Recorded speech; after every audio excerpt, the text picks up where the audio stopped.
La vie n'est pas seulement un ensemble de processus biologiques.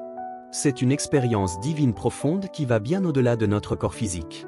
La Bible le décrit magnifiquement dans Genèse 2h7, l'Éternel Dieu forma l'homme de la poussière de la terre, il souffla dans ses narines un souffle de vie, et l'homme devint un être vivant.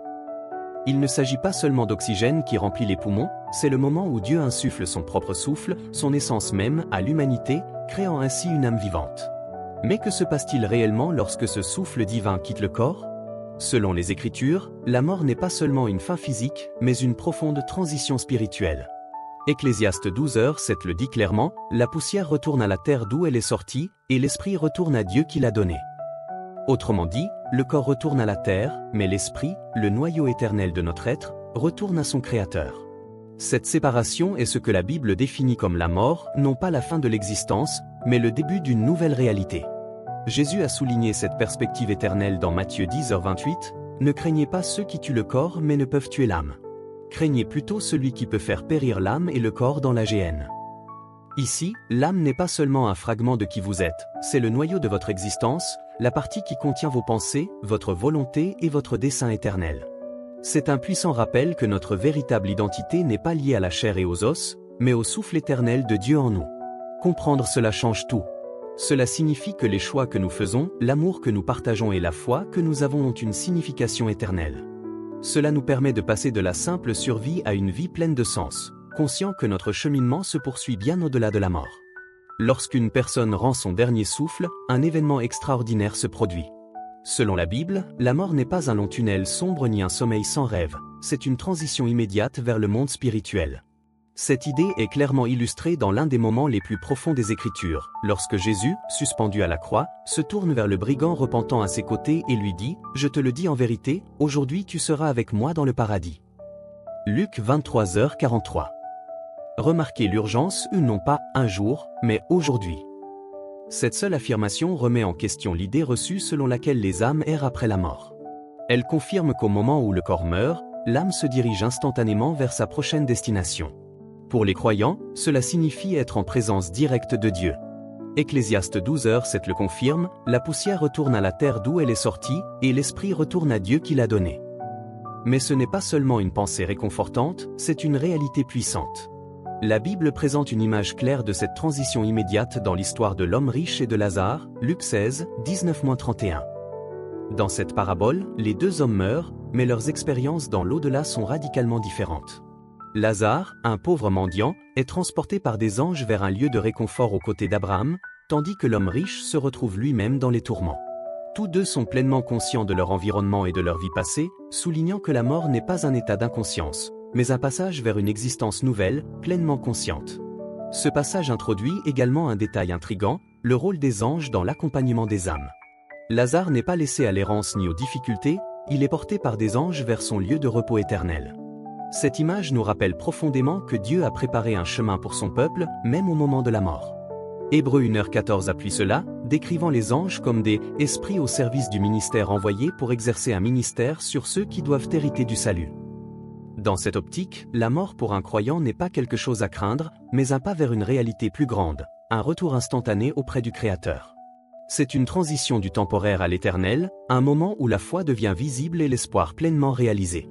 L'un des mythes les plus tenaces dans toutes les cultures est l'idée que les âmes persistent sur terre après la mort, errant dans des lieux familiers, veillant sur leurs proches ou cherchant à tourner la page. Cette croyance a alimenté d'innombrables histoires de fantômes, inspiré le folklore et même façonné les films d'horreur modernes. Mais que dit réellement la Bible à ce sujet? Les Écritures présentent une perspective très différente, qui contraste fortement avec ces récits culturels.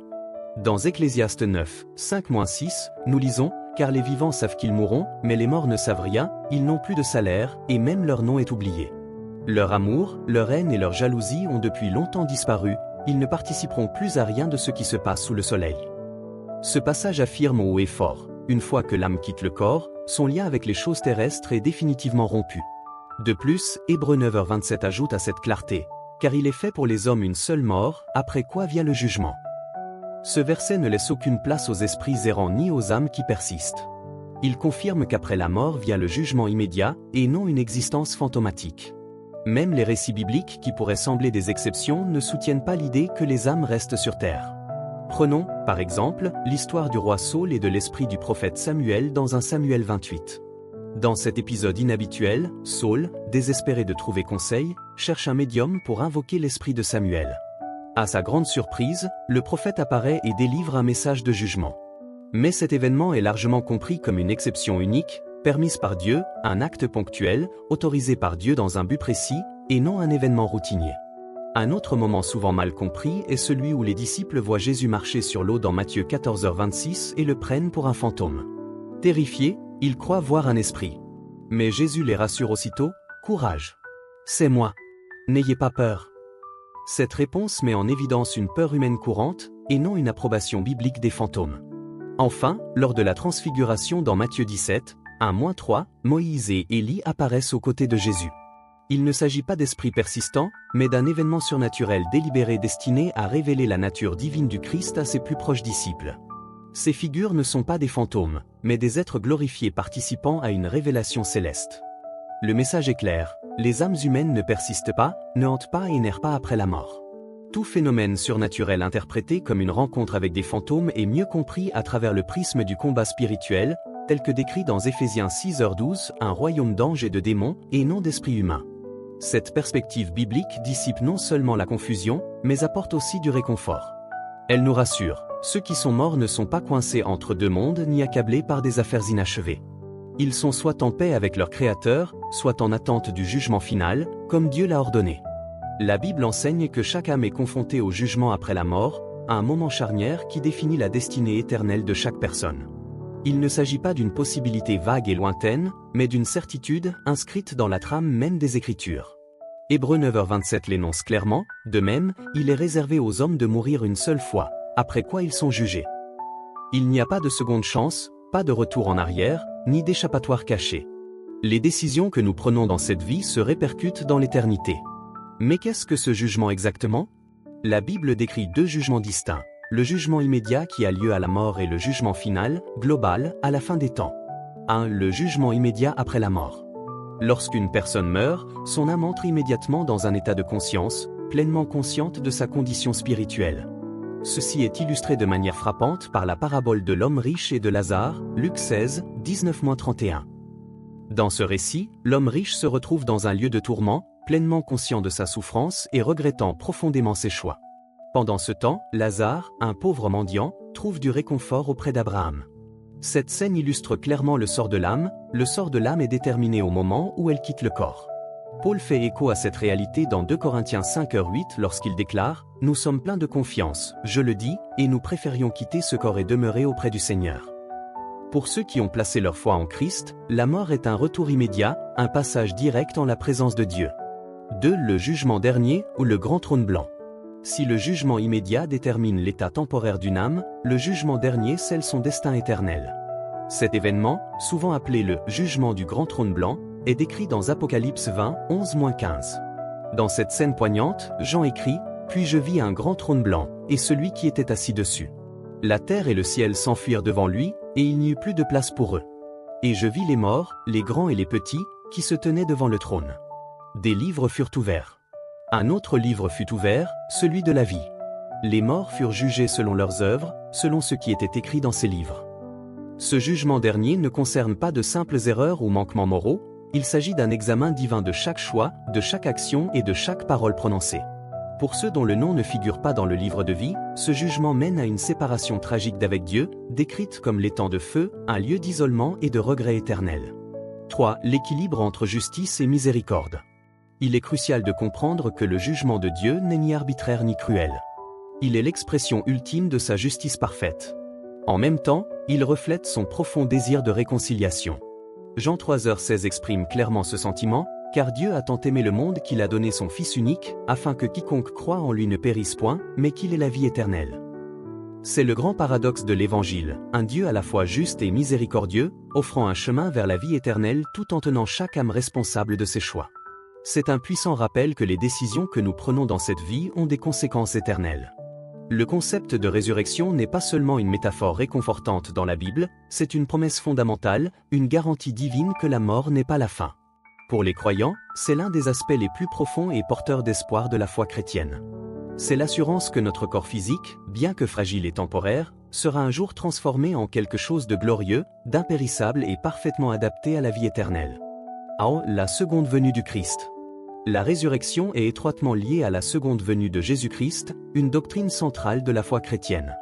Cet événement, souvent appelé le « jour du Seigneur », est décrit avec des images saisissantes tout au long du Nouveau Testament. Dans 1 Thessaloniciens 4, 16-17, Paul écrit « Car le Seigneur lui-même, à un signal donné, à la voix d'un archange et au son de la trompette de Dieu, descendra du ciel, et les morts en Christ ressusciteront premièrement. Après cela, nous les vivants, qui seront restés, nous serons tous ensemble enlevés avec eux sur des nuées, à la rencontre du Seigneur dans les airs. Et ainsi nous serons avec le Seigneur pour toujours. » Ce passage dépeint un événement dramatique et bouleversant pour le monde, un moment où les tombeaux sont ouverts, les fidèles ressuscités et les croyants vivants transformés en un instant. C'est un puissant rappel que la mort, aussi définitive qu'elle puisse paraître, n'est pas la fin pour ceux qui croient en Christ. 2. La nature du corps ressuscité. Mais quel genre de corps aurons-nous après notre résurrection ? Paul en donne une description détaillée dans 1 Corinthiens 15, 42-44, où il compare nos corps actuels, périssables, au corps glorifié que nous recevrons un jour. Il en sera de même de la résurrection des morts.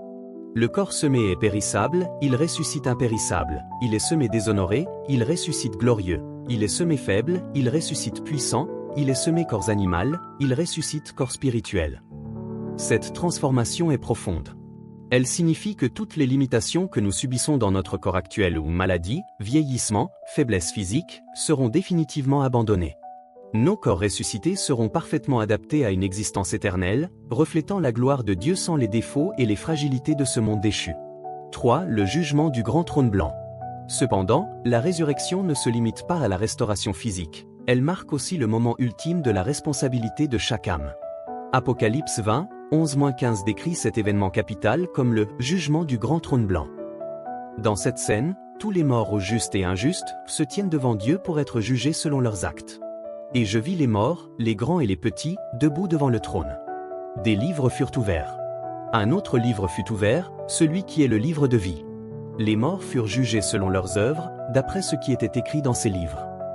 Pour ceux dont le nom ne figure pas dans le livre de vie, ce jugement conduit à la séparation éternelle d'avec Dieu, décrite comme une immersion dans les temps de feu.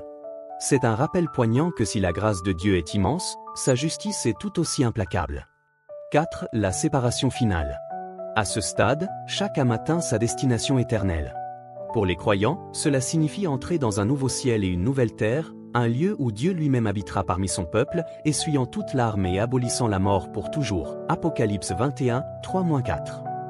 Pour ceux qui rejettent l'offre de salut de Dieu, cela signifie une éternité loin de sa présence, une réalité trop dure à appréhender pleinement. C'est pourquoi la résurrection n'est pas seulement une pensée réconfortante, c'est un appel à vivre avec un but, à embrasser la vérité de l'Évangile et à se préparer au moment où la foi devient vision et l'Éternel devient réalité. Comprendre ce qui se passe après la mort ne se résume pas à satisfaire notre curiosité, il s'agit de façonner notre vie aujourd'hui. Si nos âmes sont éternelles, si le jugement est certain et si la résurrection est une promesse, alors chacun de nos choix a un poids éternel. La Bible nous guide clairement sur la manière de vivre à la lumière de cette réalité, nous incitant à penser au-delà du temporaire et à nous concentrer sur ce qui compte vraiment. Vivre avec une perspective éternelle est un principe fondamental des enseignements de Jésus. Dans Matthieu 6, 19-21, il nous avertit « Ne vous amassez pas de trésors sur la terre, où les mites et la vermine détruisent, et où les voleurs percent et dérobent. Mais amassez-vous des trésors dans le ciel, où les mites et la vermine ne détruisent pas, et où les voleurs ne percent ni ne dérobent. Car là où est ton trésor, là aussi sera ton cœur. » Ce n'est pas seulement un conseil financier, c'est un appel à investir notre vie dans des choses qui durent. Les relations, les actes de bonté, la foi et l'obéissance à la volonté de Dieu, voilà les trésors qui perdurent au-delà de la mort. Paul renforce cette idée dans 2 Corinthiens 4:18, « Ainsi, nous fixons nos regards, non sur les choses visibles, mais sur les invisibles, car les choses visibles sont passagères, tandis que les invisibles sont éternelles. » Mais vivre avec l'éternité à l'esprit exige plus que de bonnes intentions. Cela exige de l'urgence.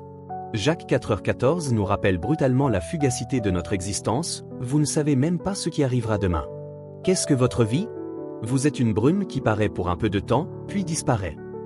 Cette vérité qui nous fait réfléchir nous invite à vivre chaque jour comme s'il pouvait être le dernier, non par peur, mais avec un sens et un sentiment d'urgence.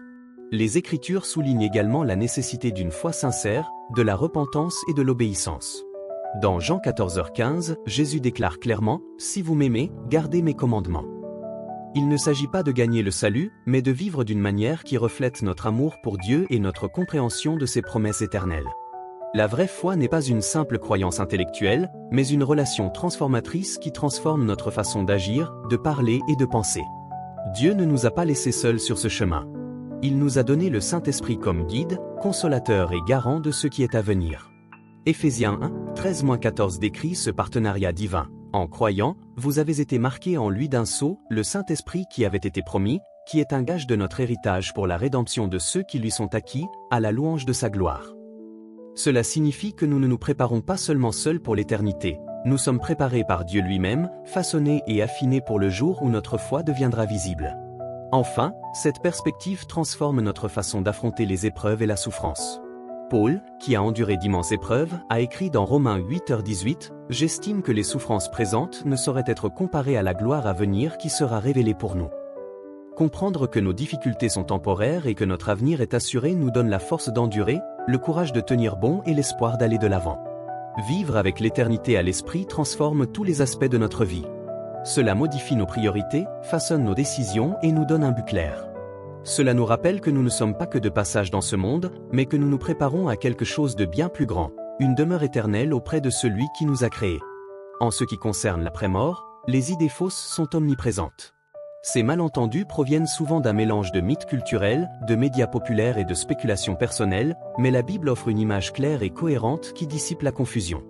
Abordons quelques-uns des mythes et idées fausses les plus courants sur l'au-delà d'un point de vue biblique. L'un des mythes les plus tenaces est l'idée que les âmes humaines vivent sur Terre sous forme de fantômes. Ce concept a été popularisé par les histoires de fantômes, les films d'horreur et même les traditions familiales bien intentionnées, mais la Bible le rejette fermement. Comme nous l'avons vu précédemment, Ecclésiaste 9, 5-6 déclare « Les vivants savent qu'ils mourront, mais les morts ne savent rien, ils n'ont plus de salaire, et leur nom même est oublié. Leur amour, leur haine et leur jalousie ont depuis longtemps disparu, ils ne participeront plus à rien de ce qui se passe sous le soleil. » Ce passage enseigne clairement qu'une fois décédée, l'âme d'une personne poursuit son chemin, elle ne reste pas derrière elle pour hanter ses vieilles demeures ou errer dans des lieux familiers. Une autre idée fausse courante est l'idée de réincarnation, la croyance selon laquelle les âmes renaissent dans de nouveaux corps selon un cycle continu. Ce concept est profondément ancré dans certaines religions orientales, mais n'a aucun fondement dans l'enseignement biblique. Hébreux 9h27 déclare explicitement « De même, il est réservé aux hommes une seule mort, après quoi vient le jugement. » Il n'y a pas de cycle, pas de seconde tentative, pas de boucle sans fin de vie. Au contraire, la Bible présente une vision linéaire de la vie, de la mort et de l'éternité, une seule vie suivie du jugement et de la destination finale de l'âme. Il y a aussi l'idée du purgatoire, un lieu temporaire de purification où les âmes sont purifiées avant d'entrer au ciel. Bien que ce concept soit enseigné dans certaines traditions chrétiennes, il manque de fondement biblique. La Bible enseigne constamment que le sacrifice du Christ était pleinement suffisant pour le pardon des péchés. Dans Jean 19h30, les dernières paroles de Jésus sur la croix furent « Tout est accompli ». Cette déclaration ne concernait pas seulement ses souffrances, c'était la proclamation que la dette du péché avait été entièrement payée. Il n'y a plus besoin de purification supplémentaire après la mort pour ceux qui ont accepté ce don de grâce. Une autre croyance largement répandue est la notion de salut universel, l'idée réconfortante mais trompeuse que chacun finira par atteindre le ciel, quelle que soit sa foi ou ses actions. Cette perspective, bien que séduisante sur le plan émotionnel, contredit directement les paroles de Jésus dans Matthieu 7, 13-14, « Entrez par la porte étroite. Car large est la porte, spacieux est le chemin qui mène à la perdition, et beaucoup entrent par là. Mais étroite est la porte, resserré le chemin qui mène à la vie, et peu nombreux sont ceux qui la trouvent. » Ce passage nous rappelle brutalement que tout le monde ne choisira pas le chemin qui mène à la vie éternelle. Enfin, il existe une idée fausse selon laquelle le ciel est un lieu ennuyeux et passif, un royaume de nuages, de harpes et de halos sans fin. La Bible brosse un tableau beaucoup plus riche, décrivant le ciel comme un lieu vibrant et dynamique où nous demeurerons en présence de Dieu, ferons l'expérience d'une communauté parfaite et accomplirons notre véritable mission. Apocalypse 21, 3-4 le résume magnifiquement, « Et j'entendis une voix forte venant du trône, qui disait, Voici la demeure de Dieu parmi les hommes, il habitera avec eux. Ils seront son peuple, et Dieu lui-même sera avec eux et sera leur Dieu. Il essuiera toute larme de leurs yeux. Il n'y aura plus ni mort, ni deuil, ni cri, ni douleur, car l'ancien ordre de choses a disparu. Comprendre ces vérités nous libère des faux espoirs, des peurs inutiles et des doctrines confuses. Cela fonde notre foi sur la parole immuable de Dieu, nous donnant une vision claire de notre avenir éternel et un fondement solide pour vivre avec un but aujourd'hui. Faire face à la réalité de la mort peut être profondément déstabilisant. La perte d'un être cher, la peur de l'inconnu et la finalité de la séparation peuvent peser lourdement sur le cœur. Pourtant, la Bible offre un profond réconfort à ceux qui croient, en dressant un tableau de l'au-delà bien plus beau et rassurant que ce que l'imagination humaine pourrait imaginer.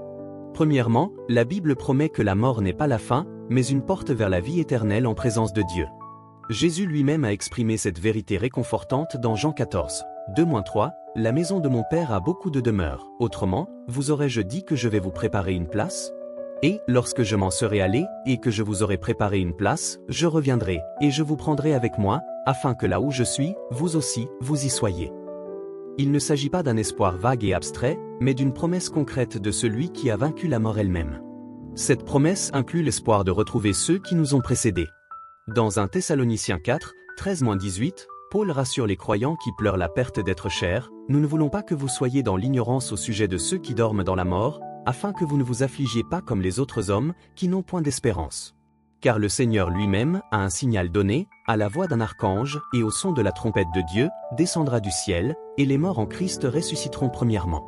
Après cela, nous les vivants, qui serons restés, nous serons tous ensemble enlevés avec eux sur des nuées, à la rencontre du Seigneur dans les airs. Et ainsi nous serons avec le Seigneur pour toujours. » Ce passage offre un réconfort suprême. La mort n'est pas une séparation définitive, mais une pause temporaire dans une histoire bien plus vaste et éternelle. La Bible dépeint également le ciel comme un lieu où la douleur, la souffrance et le chagrin sont bannis à jamais. Apocalypse 21h4 offre l'une des descriptions les plus belles et les plus prometteuses de notre avenir éternel, il essuiera toute larme de leurs yeux. Il n'y aura plus ni mort, ni deuil, ni cri, ni douleur, car l'ancien ordre de choses a disparu. Cette promesse signifie que toutes les épreuves, les chagrins et les luttes que nous rencontrons dans cette vie seront un jour effacés, remplacés par une paix éternelle et une joie sans fin. Mais le plus grand réconfort est peut-être la promesse d'être en présence directe de Dieu lui-même. Apocalypse 21h3 déclare, « Et j'entendis du trône une forte voix qui disait, Voici, la demeure de Dieu est maintenant parmi les peuples, il habitera avec eux, et ils seront son peuple, et Dieu lui-même sera avec eux et sera leur Dieu. » C'est la réunion ultime, non seulement avec nos proches, mais avec le Créateur qui nous connaît intimement et nous aime profondément. Pour ceux qui ont placé leur foi en Christ, ces promesses transforment la peur de la mort en une attente confiante de quelque chose de bien plus grand. Elles nous rappellent que notre véritable demeure n'est pas dans ce monde brisé et éphémère, mais dans le royaume éternel et inébranlable de Dieu. Cette perspective change tout, nous permettant de vivre avec audace, d'aimer profondément et d'affronter l'avenir avec une espérance inébranlable. Comprendre ce que la Bible enseigne sur la vie après la mort ne consiste pas seulement à se préparer à un avenir lointain, il s'agit de transformer notre façon de vivre aujourd'hui. Il s'agit de vivre avec détermination, urgence et un profond sentiment de gratitude pour le don incroyable de la vie éternelle. Jésus a parfaitement exprimé cette perspective dans Matthieu 6, 19-21, lorsqu'il a dit « Ne vous amassez pas de trésors sur la terre, où les mites et la vermine détruisent, et où les voleurs percent et dérobent. Mais amassez-vous des trésors dans le ciel, où les mites et la vermine ne détruisent pas, et où les voleurs ne percent ni ne dérobent. Car là où est ton trésor, là aussi sera ton cœur. » Ces paroles nous invitent à investir notre temps, notre énergie et nos ressources dans ce qui compte vraiment, aimer les autres, servir Dieu et vivre en pensant à l'éternité. Mais ce mode de vie exige du courage.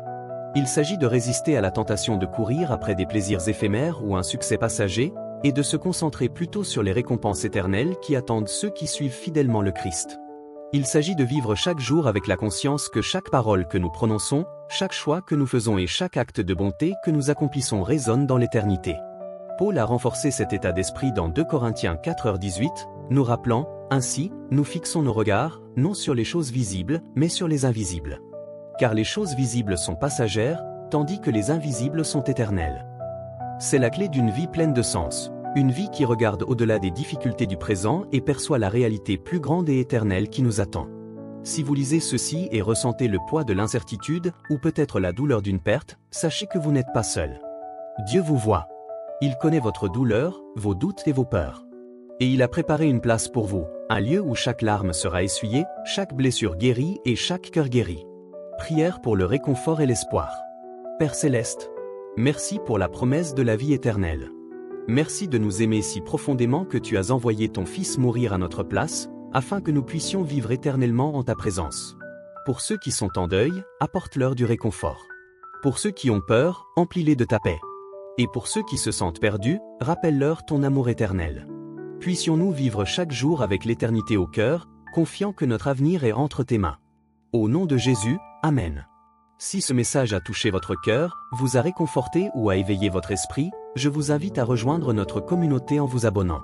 Nous explorons ensemble ces vérités profondes, nous encourageant mutuellement à vivre avec détermination et espoir.